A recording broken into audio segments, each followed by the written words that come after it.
How does the Efteling compare to the Orlando parks? Well, it's hard for us to compare. We visited both, but we are in the Efteling over 100 times a year. That's why we have asked an expert. Welcome to our video. Thank you. Let's dive in. Hi, Joost. Thank you for having me. My name is Carmen Pellegrino. I am from Tampa, Florida. I own my own travel business, travelwithcarmen.com, with cruise planners, and I help people travel all over the world by land and sea. And I'm a theme park lover.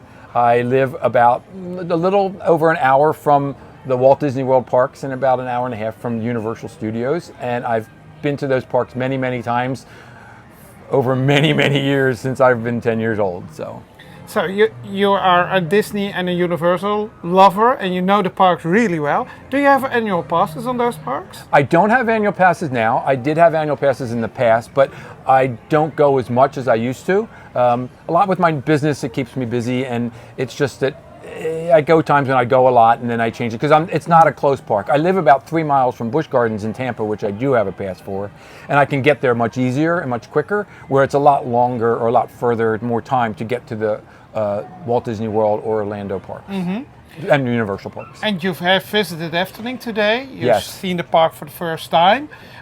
We talked about that in another video. Yes. But if you look at the look and feel of Efteling, how does that compare to the quality level in Orlando?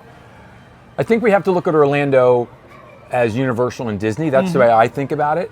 And then when we look at the Efteling, it's a beautiful park.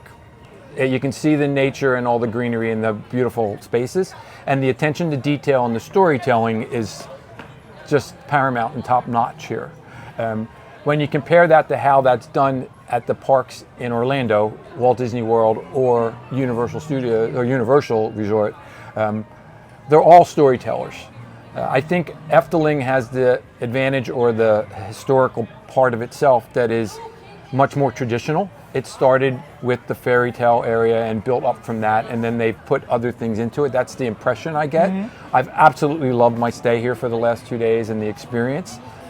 I think Disney has a lot of storytelling in its history, and they're using some of the same stories. They're just telling them in their own way, whether it's Snow White or Sleeping Beauty or things of that nature at the root of it. But a lot of that has changed over the years at Disney because they have different stories that have come in, whether it's Pixar stories or now they have Star Wars and Marvel, and those rides or attractions have become bigger and bolder and more technology driven, where I don't see that as much at Efteling in that regard.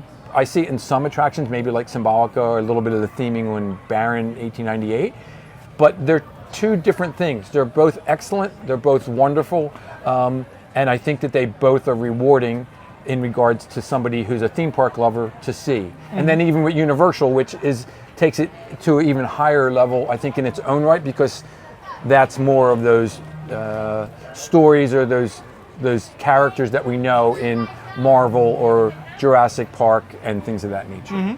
Of course, the Efteling has its own characters. Right. What do you think of them? You saw some of them. You saw Pardoes, you saw the Red Riding Hood, and one of the Knights of Ravelijn. Right. I think Pardoes I love Pardoes. I think he's fun. I think his jester aspect is what a park like this needs, and I think it helps tell the story of what Efteling is trying to say. Do they appeal to you as much as the more popular characters over in Universal or Disney? I don't think it's fair to compare Pardoes to Mickey Mouse because they're two different entities, and Mickey Mouse is tied to so much history for over 100 years in storytelling when Walt Disney made Steamboat Willie and did other things that have grown from that.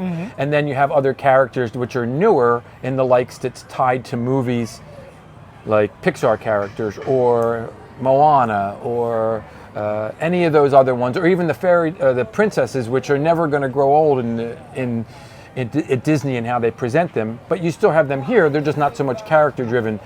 We don't have a Red Riding Hood princess, but you still have that I think little girls in the Netherlands could still be attracted to, just like they could if they came to Florida with all the princesses. Another point we have to talk about is pricing.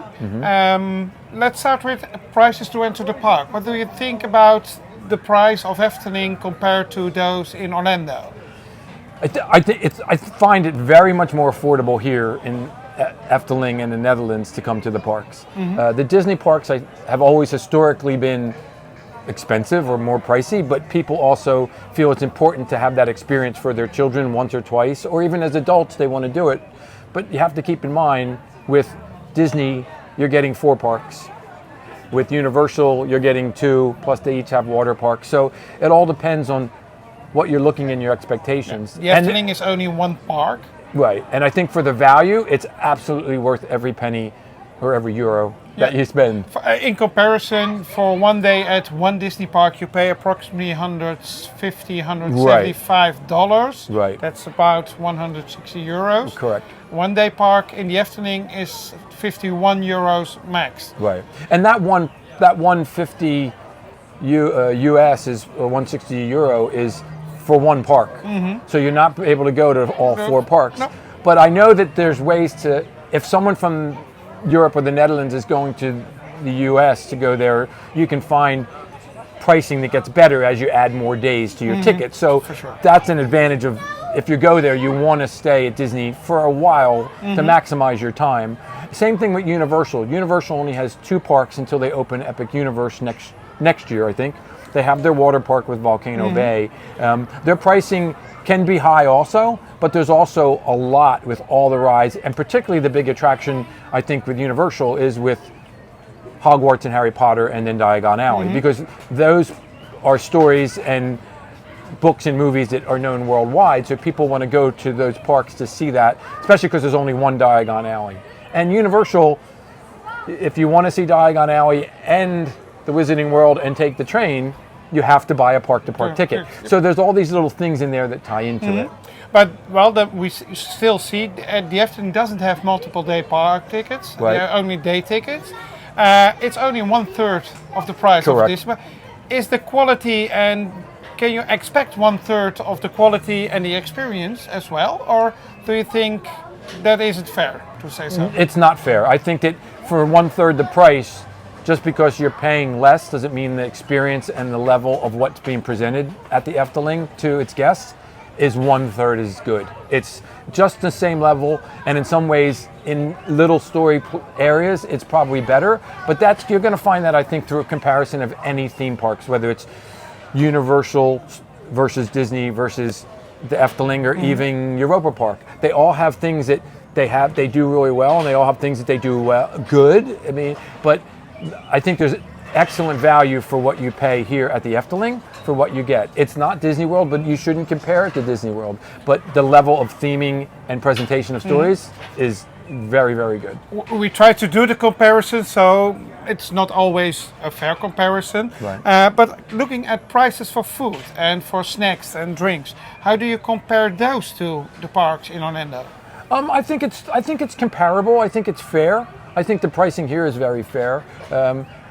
I noticed that in the last few years, the prices have gone up a little more at the Disney parks and Universal. It's just the nature, I think, in the pricing of everything that we do, even outside of the theme park world, when we're living our regular lives, buying groceries or going to the store or entertaining friends. Everything has gone up more too. So it's fair to expect it, but it seems here, and I could be wrong in the U.S., but people bring food in and they can put in snacks, so it makes it that way. And you can do it, which I've had things to do with the local supermarket, put a couple things in your bag, and it's a little cheaper to do. And there's neat water fountains to fill up your bottles too. For sure. We have really good drinking water in the Efteling. Comparison to theming, we see that there is a movement towards more immersive worlds. Correct. Look at the Wizarding World, for example. The Efteling is trying to make that move as well. How do you compare those, the theming level and the immersiveness of a themed area, to the parks in Orlando? I mean, I think Disney, everyone thinks of Disney, and I think that's where it's probably compared to the Efteling, that Disney has been telling that immersive experience for years, since 1955 in Disneyland and 1971 in Orlando with Magic Kingdom. So that's always been there with the storytelling. You have rides like the Haunted Mansion and Pirates of the Caribbean, and even It's a Small World, that put you in this storytelling, what they think is immersive. And then that all got changed when World of Avatar opened up, when Galaxy's Edge in Batu opened up with Rise of the Resistance, which is, we all agree, is one of the best, if not the best, For sure. dark ride in the world. And It then is. and then now you're getting more with rides, individual rides, like with Guardians of the Galaxy Cosmic Rewind. It's a wonderful, unique roller coaster that they invented a technology, but they made a story around it, tied it to the music, which just makes it really super immersive. And I think that that's just going to go even higher with Epic Universal, because they're already doing it, Wizarding World, Diagon Alley, and other attractions like Hagrid's, which is just a great immersive type of storytelling roller coaster, and even Dr. Seuss on Seuss Island and things of that nature. But when they open Epic Universe with Super Mario World and How to Train a Dragon and the Villains area, it's all going to be more immersive, which I think society expects that. We expect that with how we watch movies, how people do gaming, or just what people go to immersive dinners now and dining. It's all different, and I think there's a challenge for theme parks to do it. The Efteling does it great in their own little ways. I think Baron, it's not the biggest dive coaster, it's not the biggest coaster, but the story there is just wonderful. And then something like Symbolica tells a great story with that immersiveness. For that little bit of time you forget, especially when you're going through the different experiences, whether it's music or heroes or the third one, which is, I can't remember. Treasures. Treasures. So, and I was glad I got to see all three. So, but even when you look at immersiveness, even the way they do the fairy tale area, even though it's a little more traditional and it's not so technology driven, there's still an immersiveness there. There's still stories there. And whether it's getting a coin from a donkey or waking up two old sisters in a thing, it still gives you an escape. And that's the thing I think that's so great about the theme parks here, is that I feel in this space, it brings a little more of the child out of you. You might get that in Fantasyland. You might in Batu do that more as an adult, and you just want to be there in that Star Wars area, or Harry Potter. It might bring you back. Create your own lightsaber. That's right. Or when you go to, Nocturne Alley, or you go to Diagon Alley, you remember the first time you sat in your bed and read the book. That's what these places do, and it makes me emotional because we all have to hold on to that. With everything going on in the world, you need the Eftelings, you need the Disneys, you need the Universal. It's sure you can compare them, but they're all worth going to. For sure. Another point to make a comparison on, and at the end of the day, of course, you visit the souvenir shop and you want to take something home with you. How do you look at the souvenirs over here compared to Orlando? I think the Efteling has some really great souvenirs with all the different shirts for some different attractions, particularly the roller coasters, and all different unique different things. They have dinnerware and neat kitchen items. We talked about the long neck paper towel holder, and there's books and things of that nature that'll help you remember your experience.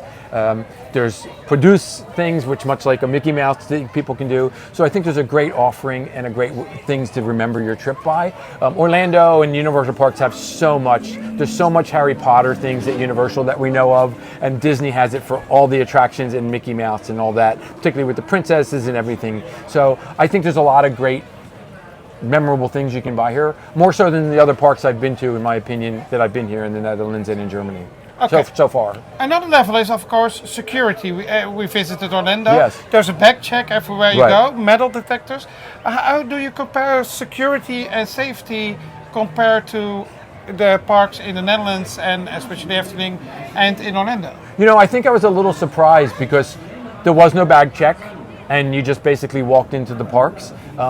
I think in the United States, there's a lot more security in place, and I think there's a lot more concern or precaution. Sometimes I think it's more than necessary, but unfortunately the society we lived in sometimes forces that.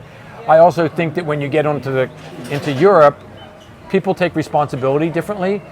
If there's a line that says don't cross because that's where the train is, you don't go across it. So they know not to do it. They don't have to always be told because it's common sense. And from the security aspect, people take their bags, they check their bags when they go on a ride, but coming into the parks, everyone is trusted because they want to create a safe space and have a safe space. And why would you want to interrupt that? And so I find it very comforting, and it's very relaxing. And for anyone who may have concerns if they're coming to the Netherlands or Germany or Europe, at least where I've been, there's nothing to be worried about. It feels very comfortable and safe, absolutely, at the parks. That's good to hear. Another aspect that it starts raining over here. How do you compare the weather? It's raining. So I live in Florida, where it can be hot in the summer, and it can be rainy, of course, but it's hotter and muggier. It's also only about 22 degrees right now, so which is probably about 63-ish in the U.S. It's comfortable. I'm in shorts and a t-shirt, and I love the break. So the weather is something that you can't change, but you do plan for it. I have my rain jacket with me all the time because you just never know. And I feel that a lot of people in Europe just understand the weather, and you just go with it and have a good time. We have special apps to track rain. Right.